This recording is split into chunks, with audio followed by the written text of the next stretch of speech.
welcome to the first ever Corban Sports Report. I'm Danny Day, here with Seth Dolly. We're live from Salem today, here on the campus of Corban University. And Seth, it's January. We just had the fall sports review last week. January now, basketball teams are in full swing. CCC play is going on. Let's take a look at the women's team. Start us off.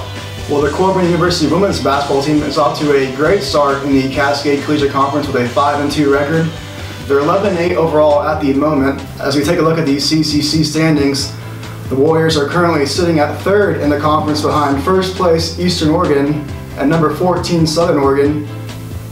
The Warriors are coming off a weekend sweep over Portland-based schools. Last Friday, they defeated Warner Pacific College 72-56.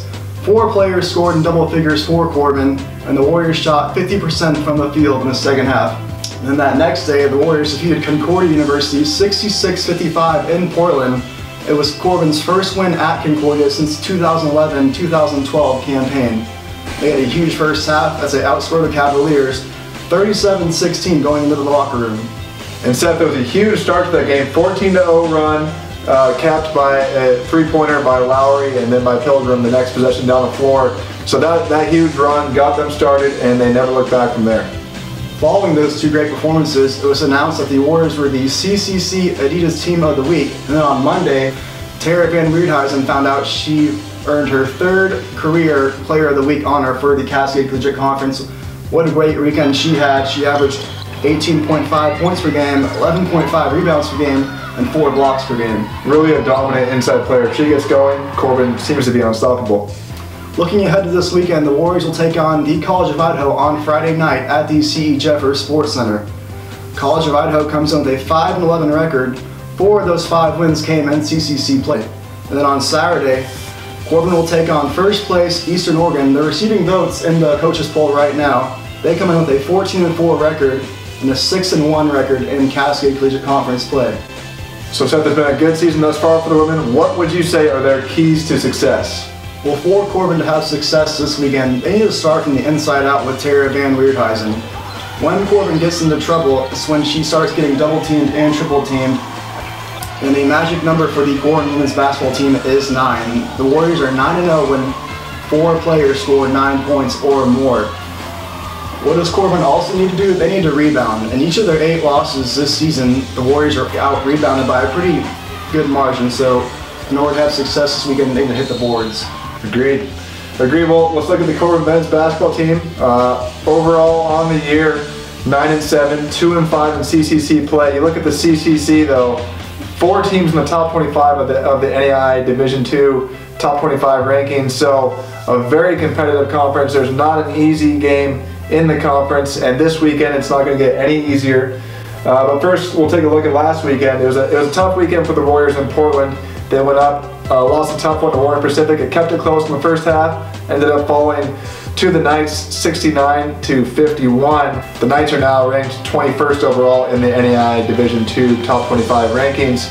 The next evening against Concordia, the Warriors fell at the hands of the Cavaliers, to the number 14 ranked Cavaliers now, 66-47. So Taylor Fox came off the bench for the Warriors late in that game, really proved to be the bright spot for the Warriors. Nailed 4 consecutive 3-pointers for the Warriors. Really a great performance from him, and looking for good things from him moving forward.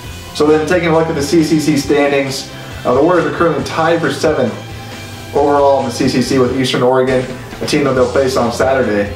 Now, 9-7 overall, 2-5 as I mentioned in conference. 10th ranked Southern Oregon currently sitting in first place with a 6-2 record in CCC play. So a very competitive conference overall. Looking ahead, College of Idaho, the 4th ranked team in the country, coming here to Salem to the C.E. Jeffers Sports Center. And we want you fans, everyone who's watching this video, all of your friends, your family, bring them to the C.E. Jeffers Sports Center Friday night, as the Warriors are going to be taking on the number 4 team in the country. That's the College of Idaho. 16-3 record overall, 5-2 in the CCC. Had a rough road trip their last time around, lost games to Oregon Tech and then to Southern Oregon. So they're definitely beatable. Now we'll see if, with the big crowd behind them, the Warriors can take advantage of that. Saturday, it's Eastern Oregon coming to town. Be a battle with a couple of teams who are right there in the same spot in the standings, so that should be a good game. Leading scorers on the year for the Warriors, Cyrus Ward, averaging 15.4 points per game, almost averaging a double-double because he's got 9.8 rebounds per game too.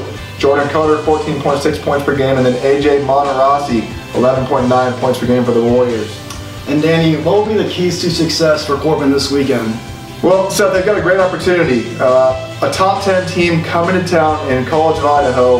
The first home game back with all the students back on campus. Going to be a big crowd. You can feed off that energy, knock off the top 10 teams. It's a great opportunity. And Seth, the Warriors are 5-1 when they shoot 45% or higher from three-point range. There's a reason why the Warriors are known as 3-point U. Corban's made a three-pointer in 924 consecutive games. Currently tied with UNLV for the top spot of all of collegiate basketball on the men's side. So pretty significant mark there. See if they can make it 925 straight games on Friday. And then another thing, getting off to a good start. The Warriors are 9-1 this season when leading at the half, 0-5 when trailing at the half. So that definitely seems to be one of the keys to success. So we're talking about Friday night. This is a big night. College of Idaho coming to town. What can we look forward to, Seth? Well, the students have a lot to look forward to this weekend, as it will be Gold Out Night Friday night here at the C. Jeffers Sports Center. The first 300 students will get a gold commemorative Corban Warrior t-shirt. It'll be a great night for students to pack the house.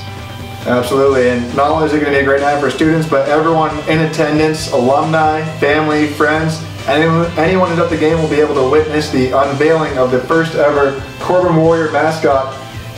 Just arrived today, Cadmar did to campus. If you follow our social media, you will have seen a sneak peek at what he might be looking like. You'll see the full thing Friday night, just before the men's tip-off. So be sure to get there early, be loud, and go cheer on your Warriors. For Seth Dolly, I'm Danny Day. Go Warriors.